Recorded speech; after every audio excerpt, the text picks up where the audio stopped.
Bharatiya Janata party की सरकार हिंदुस्तान में और जितने भी राज्यों में उनकी सरकार है बहुत ही बढ़िया काम कर रही है। ये मैं नहीं कह रहा हूँ, ये भाजपा के कार्यकर्ता, भाजपा के सांसद, भाजपा के विधायक, मंत्री और जो लोकल बॉडी के जितने भी नेता हैं या मेंबर्स हैं, ये उनका कहना है कि भाजपा बहुत ही बढ़िया काम कर रही है। ये मैं नहीं कह रहा हूँ। अभी जो फिलहाल की स्थिति है किसान आंदोलन की, परसों कृषि मंत्री जी ने एक लेटर इशू किया और बोला गया कि सभी किसानों को वो लेटर पढ़ना चाहिए और सभी नागरिकों को पढ़ना चाहिए, बिल्कुल पढ़ना चाहिए और जानना चाहिए कि कृषि मंत्री जी क्या सोच रहे हैं हमारे किसानों के बारे में।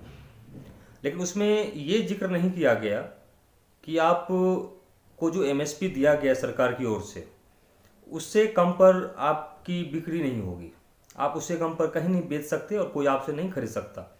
अगर आप प्राइवेट मार्केट में भी जाते हैं तो कोई आपसे एमएसपी से कम पर कोई खरीद नहीं करेगा। और किसानों की मांग यही है, या किसान के संगठन जितने भी हैं उनकी भी मांग यही है कि हमारी जो उपज है, हमारे किसानों की जो उपज है वो एमएसपी से कम पर सेल ना हो, इस पर कानून बने। और सरकार इस पर तैयार नहीं हो रही है। सरकार एमएसपी तय करती है तो सरकार कहीं न कहीं बंधन में होती है कि इससे कम में आप खरीद नहीं करेंगे। तो वही चीज़ें लोकल जो भी बिजनेसमैन होंगे या फिर बड़े कॉरपोरेट होंगे उन पर ये चीज़ लागू क्यों नहीं होता।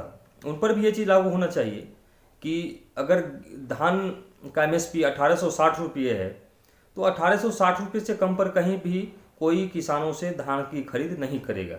और जो गेहूं का एमएसपी है, गन्ने का एमएसपी है या फिर मक्के की एमएसपी है, उस पर सरकार को कानून लाना चाहिए। और मेरा भी मानना है कि ये होना चाहिए।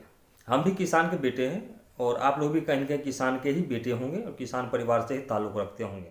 बस हमारी मांग इतनी सी है कि कानून जो आपने बनाया है किसानों के हित के लिए बनाया है, आप कह रहे हैं, लेकिन मुझे लगता नहीं है। लेकिन किसानों का जो हित है, किसान जो आपसे मांग कर रहे हैं, उस पर आपको सोचना चाहिए। कृषि मंत्री जी को सोचना चाहिए, प्रधानमंत्री जी को सोचना चाहिए, ये उनके दायरे में है।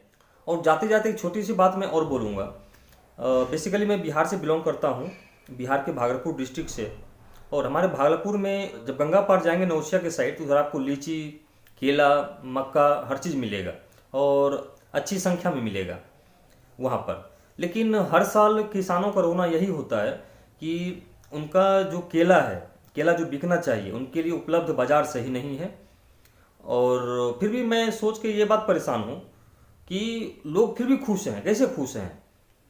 फिर आने वाले समय में केले का उत्पादन होगा और कुछ केले यूं ही पड़े रह जाते हैं, औने पौने दाम में बेचे जाते हैं। इस वजह से लोग अब सोच रहे हैं कि केले की उपज ना करें, उसके जगह पर दूसरी खेती करें। तो कहीं न कहीं अगर केले की उपज कम होगी तो मार्केट में उसकी उपलब्धता कम होगी और रेट बढ़ेगा। और रेट जब बढ़ेगा तो जो भी उपभोक्ता है उनका वजन उस पर जाएगा। तो हमारे जो लोकल लीडर हैं भागलपुर के, चाहे वो सांसद हों, विधायक हों, जो भी हो, किसी भी पार्टी से हों, उनको भी ये मांग रखनी चाहिए कि वहाँ के किसानों के लिए अच्छी व्यवस्था हो। मकई के लिए, गेहूं की भी उत्पादन अच्छी होती है वहाँ पर, लीची है, आम भी है, मुख्य रूप से केला भी है। तो आप सभी सहयोग बनाए रखें और विचार करें और अपना समर्थन किसानों के लिए दें। यहाँ पर कोई सरकार का विरोध नहीं कर रहा और ना किसी व्यक्ति विशेष का कोई विरोध है। यहाँ पर बात है किसानों के हक की बात है। नमस्कार।